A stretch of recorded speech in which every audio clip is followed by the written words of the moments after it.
All right, I'm going to start by creating the movies component. So here in the source folder, we need to add a new folder, components, and in the components folder, we're going to add a new file, movies.jsx.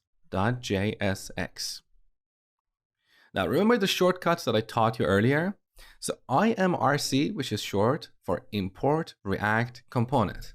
So look, import react component, okay? The other one is CC, which is short for create class. Now we're gonna call this movies and press the escape button. Okay, now for now, I don't wanna render a complex table. I just wanna render a simple message and make sure we have built the skeleton properly. So let's just add an H2 element here, movies component. Save the changes. Now we need to go back to app.js. So this is the container for our application. Earlier we added this hello world here. Now I want to replace this with our movies component. So on the top, first we need to import movies from current folder /movies. And then I'm going to replace this with a movies element. Now note that in JSX, if there is nothing between the opening and closing tag, you should use the self-closing syntax. If you don't do this and save the changes, this prettier plugin will automatically do this for you. So back in the browser, we have an error here, module not found. So we can't resolve this movies module because I made a mistake.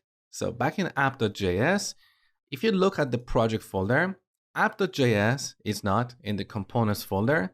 And for now, I don't want to move it there. I just want to leave it here. So the correct path to the movies module is like this, components/movies. Now back in the browser, here we have our movies component rendered properly, beautiful. So back in the movies component, here we want to render a bootstrap table. Let's have a quick look at bootstrap documentation to see what the structure of a bootstrap table looks like. So on getbootstrap.com, let's go to the documentation and here search for tables. And next, if you scroll down, you can see the structure of a bootstrap table. So we need a table element with the table class. Inside the table, we should have a t-head for our heading. Inside the t-head, we should have a tr. And inside the tr, we should have a bunch of th elements. Now next to the t-head, we should have a t-body. And inside that, we should have one or more TRs with a bunch of TD elements. So pretty straightforward, right? Now back in our movies component, instead of manually typing the structure like table, t-head, tr, this is so time consuming. Let me show you a quick way to generate this markup. So we want to have a table with the class table. Inside the table, we should have a t-head. And inside the t-head, we should have a tr. And inside the tr, we should have 4 th elements. So th times 4. Press the tab, and this generates this markup for us. This technique is called Zen coding. So let's add our column headings here. The first one is the title of the movie. Then we have genre, we have stock, and rate. Now similarly, we should have a t-body.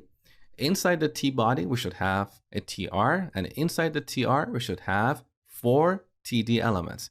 So td times 4. Tab, we get this markup. Now we want to render this dynamically. So for each movie, we should render a row. Now we need to get our movies, store them in an array, and map each element in that array to a tr element. So on the top, we need to import our fake movie service. Let's have a quick look at this file. So fake movie service.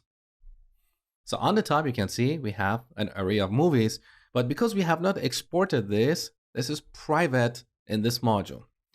Now, if you scroll down, you can see a bunch of exported functions. The first one is get movies, which returns all the movies.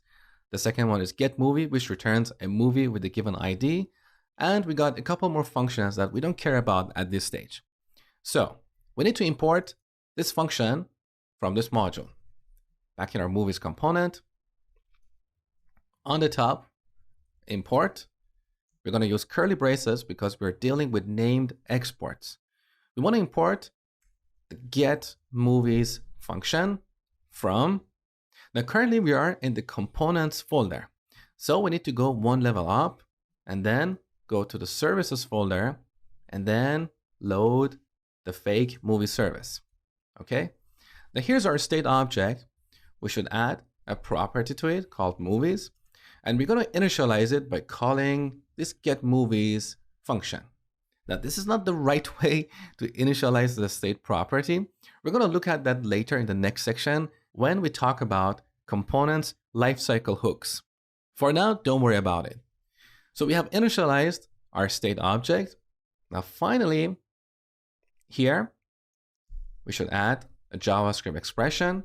We get this.state.movies, call the map method, get each movie object and map it to a tr element like this. So cut this from here and paste it here. Save the changes to reformat the code. You can see this Prettier plugin automatically closed our TD elements because we didn't have anything inside them. So now I have to delete this and one more time generate 4 TD elements. So TD times 4. Okay, now we have the opening and closing tags. So in the first column, we want to render movie, the title. And the second one, we want to render movie, the genre, that name. In the third column, movie dot number in stock. And finally, in the last column, movie dot daily rental rate. Save the changes one more time. Back in the browser, we should see the list of our movies in a table. Beautiful. Next, we'll add a delete button to each row.